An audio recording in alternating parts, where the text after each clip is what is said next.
maybe this has to do with the fact that people aren't paying their rent and are scared to pay their rent. And so they go out and they need to feed their child and they don't have money. So you maybe have to, they're put in a position where they feel like they either need to shoplift some bread or go hungry that night. All right, well, that was New York Congresswoman Alexandria Ocasio-Cortez saying that the rise in crime in New York City is due to unemployment. The New York Democrat says that people are stealing because they can't pay their rent and feed their kids. Now, this comes as New York City had another crime-filled weekend. The New York Post actually reported that on Saturday, there were 15 shootings in as many hours. This follows a deadly 4th of July weekend where there were more than 40 shootings and at least 8 people died. Now, many Democrats continue to advocate for the destruction of property by calling for the taking down of statues and the destruction of monuments. Asked if the removal of those statues should be done by a commission instead of a mob that runs out and decides who gets to stay and who gets to go and what stays up and what gets torn down in the middle of the night. Here's what Nancy Pelosi had to say about that. People will do what they do. I do think that from a safety standpoint, it would be a good idea to have it taken down if the community doesn't want it. I don't know that it has to be a commission, but it just could be a community view. And sometimes it's something that's been there, that view has been there for a while. People do what they do. I mean, they just do it, right? That's it. If you want to do something, go do it. Who cares what the law is? Doesn't matter. People do what they do. That's what Nancy Pelosi says. All right, well, joining us now is Steve Cortes. He's the host of the Steve Cortes Show. He's also senior advisor and spokesman for America First Action Super PAC. Also here, Susan Crabtree. She's the White House correspondent for Real Clear Politics. Guys, welcome back. Thank you. Thanks, Sean. Thanks for having us. Okay. Yeah, you bet. The first thing I want to do is hit on this Pelosi thing. She gets asked by a reporter, hey, is the right way to do this that the mob gets to decide what stays and goes, or should a commission or whatever happen?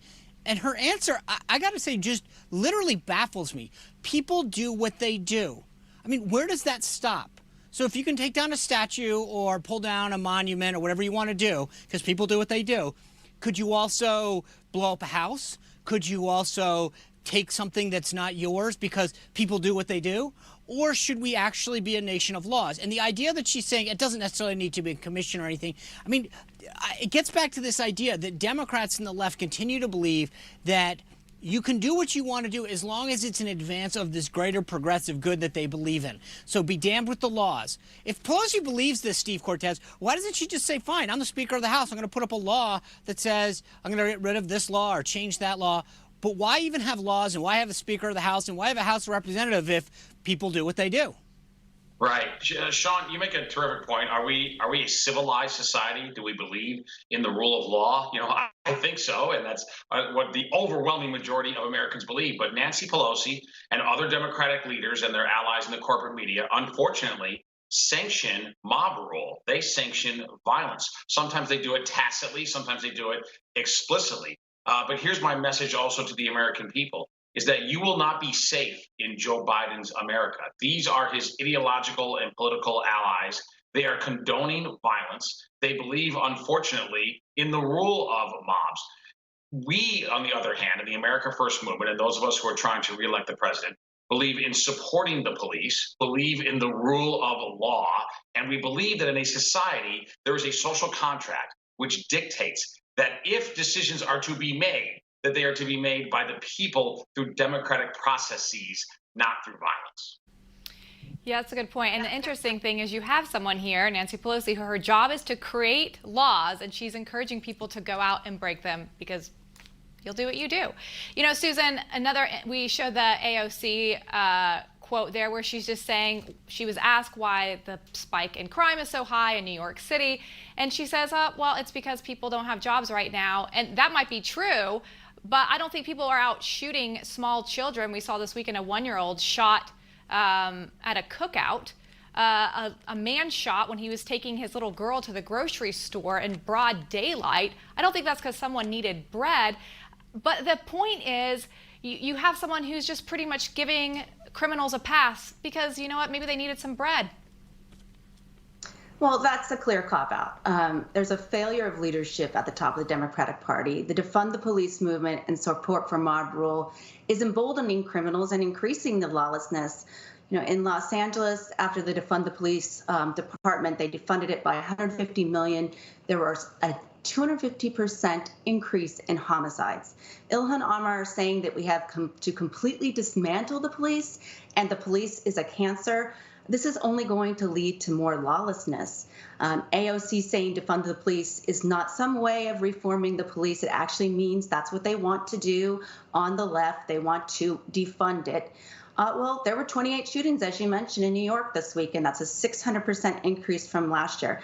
And the 1-year-old was killed. There are little kids getting killed here, and it's incredibly sad. I really think that AOC and the Speaker Pelosi have forgotten the primary message. The message of the Democratic primary was that it was going too far left, and that's how they ended up with Joe Biden in the first place, despite his sort of lackluster candidacy. Even most Democrats will tell you they're not excited about his campaign, but they're voting against Trump in favor of Joe Biden. But the other choice was Bernie Sanders, who was following the AOC agenda. I don't see this as a winning formula for them. They are overreaching. Even though they are ahead in the national polls, this is a clear overreach on their part. Susan, I want to pick up on what you said there. And Steve, you made another point and kind of combine them here. This is Joe Biden's agenda. They will be running his government. If you are concerned about what Alexandria Ocasio-Cortez says about this, and I get it, children shouldn't go hungry, right? And so, but that doesn't give you the right to go out and steal, right? There are ways in which we can help people who are in need. Stealing and breaking things down is not the answer. We are a nation of laws. We are also compassionate people. We should help those in need. That doesn't justify breaking the law in a way, though. And so the thing that's fascinating to me is that both of these people are who Biden's going to listen to. And Steve Cortes, you touched on this, but this is the Biden agenda. This is the Biden way to rule the country. No, unfortunately it is, Sean. And, I will add, by the way, I'm talking to you right now from my home in Chicago. I have raised a family in the city of Chicago for 25 years.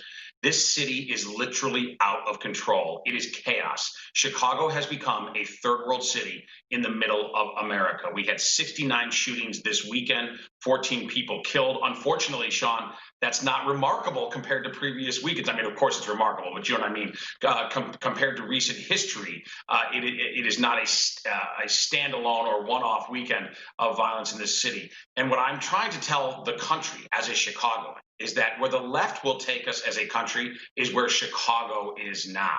We face a choice into November. Do we want to become Chicago on a national basis? Or, as I wrote in Real Clear Politics, do we want to be MAGA country? I think we want to be MAGA country. But Chicago, unfortunately, which again is where the left wants to take us, is a place where violence is the norm, where corruption and statism are the committed mandates of local government, and unfortunately places where people, particularly minority Americans, live lives largely of misery. Chicago's a city that's been dominated by the Democratic Party for nearly a century. So we don't have to guess at where the radical agenda takes us. It takes us, unfortunately, to Chicago.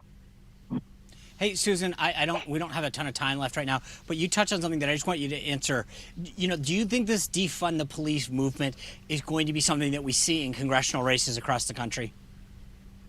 Well, I think the Democrats, I just wrote about this, the Democrats are running away from this issue in key races.